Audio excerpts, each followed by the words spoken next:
details, then dial your operator. Have no fear, fellow citizens. The Mediator is here. Good morning and welcome to this week's edition of The Mediator with me, your host, Brian West, here to give you the top 8 headlines and developing news stories that made it this week. Now, as usual, I give you the top 8 local headlines and developing news stories that made it first, followed by a movie clip, a skit, a trailer, or something that's going on in the community, or maybe some pictures. And then I'll give you the top 8 international headlines and developing news stories that made it this week. So let's waste no time, folks. Let's get to it. Story number 1.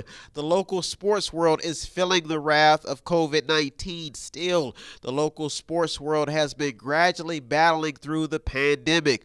YSU has had to cancel a game that was already postponed due to COVID-19. The football season was already delayed, and YSU hasn't even been able to finish the season, according to some local reports. Now, local schools have also had to adjust their sports programs and have been doing their best to keep athletes conditioned so they don't lose out on playing time while still in the developing stages. That means they're still in the earlier stages of their career. If they keep going, they can lose out on some valuable time. Now, the key talking point in this story is how will athletes develop over time with so many adjustments to their regular workload now. So this is a big headline. The sports world is on alert, and that's why story number 1 made it this week. Story number 2, the Chill Cam project. Owner blames delays on COVID-19.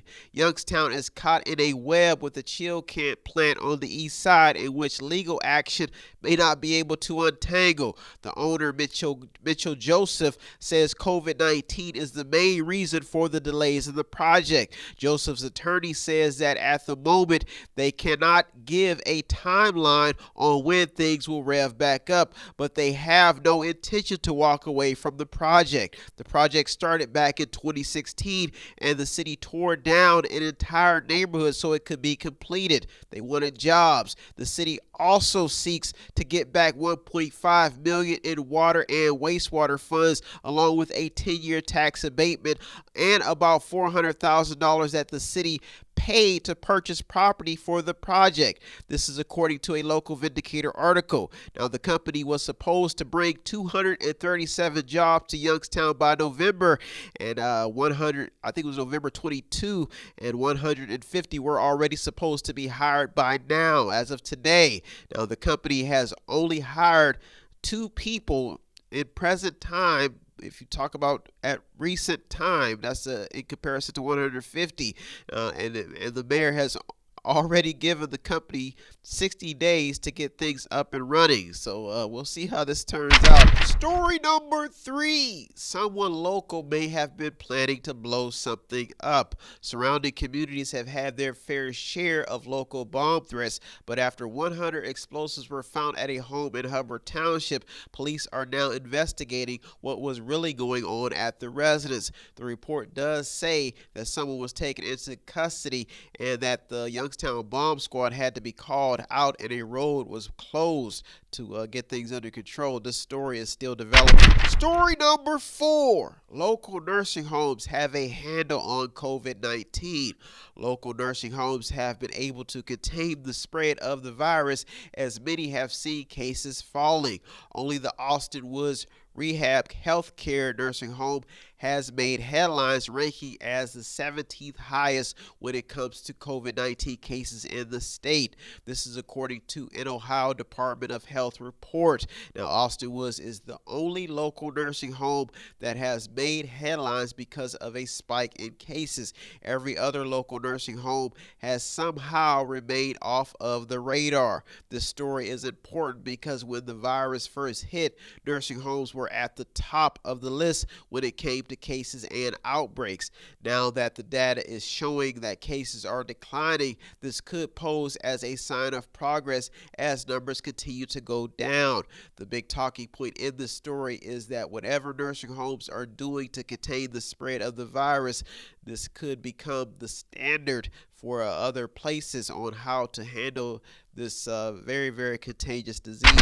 Story number 5. City schools have big plans for federal aid money. Helping students with financial aid, paying for summer enrichment programs, and the purchase of buses and other equipment are just a few things on the list when it comes to spending $50 million of federal aid money. Now, it appears that 47% of city school students will return to in-person learning during the spring, while the rest have chosen to stay online, according to CEO Justin Jennings. The city is on a lot of local taxpayers' radar due to the large amount of federal aid money given to the district. Story number 5, that's why I made it this week. Story number 6, the ups and downs of local COVID-19 cases. As hard as it is to believe, COVID-19 is still here. It's been over a year, and cases have been up and down. Last Sunday, the state saw a slight dip in cases reported. The main talking point keeping this story alive, though, is the simple fact that the virus is still around, even as the state tries to ease mandates. Now, medical professionals are urging people to get vaccinated, but a large number of not only Ohioans, but Americans are still skeptical about the whole process. Mike DeWine has laid out his guidelines to case restrictions, but especially as the numbers keep going up. But at the moment, the state is not even close to meeting those expectations. That means he has a minimum number that he wants to see before he starts easing some restrictions. That's why story number 6 made it in this week. Story number 7 in the top 2 local headlines and developing news stories that made it this week. The Valley is a product of gun violence. It really is. A 27-year-old city man reported hearing about 15 gunshots when he realized that he was hit. Now, this was on Oak Street. Police later had to respond to another shooting on the north side that left a 36-year-old man shot. Now, the main talking point in this story and why it made it to the top 2 this week is how people are using guns improperly. It's the fact that people are using guns improperly, not only across the Valley, but across the United States. They're using them illegally, shooting other people, getting revenge, taking matters into their own hands. Now, the topic of gun misuse will not go away anytime soon. Gun violence is keeping this story alive and a lot of other stories circulating in the news right now. Gun violence, really big issue. That's why I made it to the top 2. Story number 8. The top local headline and developing news story that made it this week. $4.4 million reimbursement payment has been approved in Youngstown.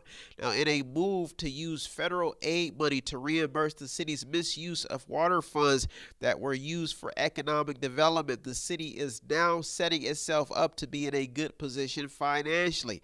The key talking point in this story is that the city could possibly be off the hook because of the over $4 million that was improperly spent for improvements and can now be accounted for with this reimbursement of this financial aid, of the federal aid money. Now, according to a local article, the auditor gave the city 15 years to reimburse the funds, in which Mayor Brown rejected, saying that the matter would have to be settled in court. Now, to sum this story up, to just get it all straight to the point, Mayor Brown basically wants to use the over $88 million that the city is getting or so million of federal aid money and the installment payments that they're getting. He wants to use this money to account for the money improperly spent by the city to help balance things out now in the present. And he wants to put the city back on a solid financial foundation with this federal aid money. Now, only time will tell how this story develops. Another key talking point in this story is what would have happened if they would have never used the money improperly. Would the city be better off now versus then? So story number 8 is a big headline that's circling, and that's why I made it to the top this week. Well, those are our top 8 local headlines and developing news stories that made it this week. I'll be right back with the top 8 international headlines and developing news stories, so don't go anywhere. You're on The Mediator with me, Brian West. I'll be right back. If you need help, then dial your operator. Have no fear, fellow citizens. The Mediator is here. If you want to check out the stories that almost made it in or did make it in, go to our Twitter feed on our website. Check out everything. All of the sources are there. And go to the website. It's method8inc.com, method8inc.com, where you can buy something, click on something, watch something, read something, or just sponsor a program.